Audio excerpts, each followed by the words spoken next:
Hello बच्चों, आज हम ये सीखेंगे कि विद्युत धारा क्या है और ये कैसे बनती है। कक्षा 9 में हम पढ़ चुके हैं कि किसी भी परमाणु संरचना में एक नाभिक होता है जिसमें न्यूट्रॉन और प्रोटॉन होते हैं।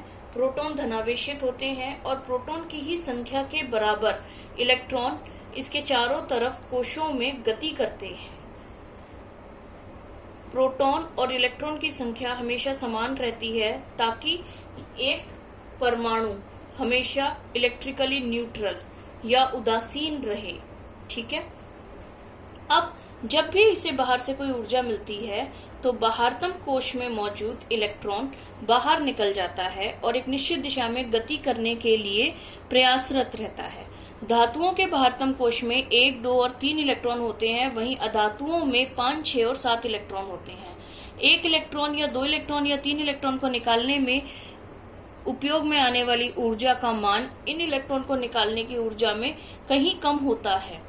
इसलिए धातु आसानी से 1, 2 और 3 इलेक्ट्रॉन निकाल देती हैं और विद्युत का संचरण करती हैं। वहीं अधातु 5, 6 और 7 इलेक्ट्रॉन निकालने से बेहतर 1, 2 और 3 इलेक्ट्रॉन को ग्रहण करने के बारे में सोचती हैं।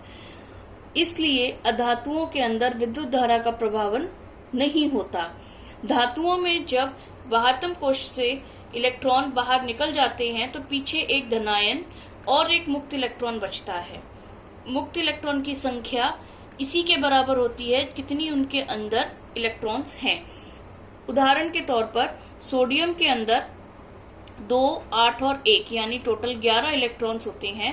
बाहरतम कोश में 1 होता है। जब वो निकल जाता है तो सोडियम धनायन बनता है जिसके अंदर 2 और 8 इलेक्ट्रॉन हैं और एक मुक्त इलेक्ट्रॉन बनता है। क्योंकि 1 इलेक्ट्रॉन बाहर निकला इसलिए सोडियम के ऊपर 1 धनावेश आ जाता है। अब हमारे पास एक धनायन और एक मुक्त इलेक्ट्रॉन है। धनायन एक खास दिशा में गति करते हैं और ऋणायन या इलेक्ट्रॉन मुक्त इलेक्ट्रॉन उसके विपरीत दिशा में गति करते हैं। चूंकि जिस समय विद्युत की परिकल्पना की गई थी उस समय ये इलेक्ट्रॉन ज्ञात नहीं थे, केवल धनावेशित धनायन ज्ञात थे। इसलिए उस समय विद्युत धारा धनावेशों का प्रभाव माना गया, जबकि एक्चुअली ये ऋणावेशित इलेक्ट्रॉनों का प्रभाव होता है। परंतु आज भी हम उसी विचारधारा के हिसाब से काम करते हैं और विद्युत धारा ऋणावेशित इलेक्ट्रॉन की गति के विपरीत दिशा में होती है। विद्युत धारा एक एकांक समय में किसी एक विशेष क्षेत्र से प्रभावित आवेश के परिमाण द्वारा व्यक्त की जाती है। अगर I हम विद्युत धारा के लिए लें और Q चार्ज के लिए लें, टोटल आवेश के लिए लें, तो एक t समय में जो भी चार्ज एक पर्टिकुलर पॉइंट से गुजरेगा वही उसकी विद्युत धारा होगी। इसका SI मात्रक एम्पियर है। किसी भी विद्युत परिपथ में विद्युत धारा का नापन अमीटर द्वारा किया जाता है।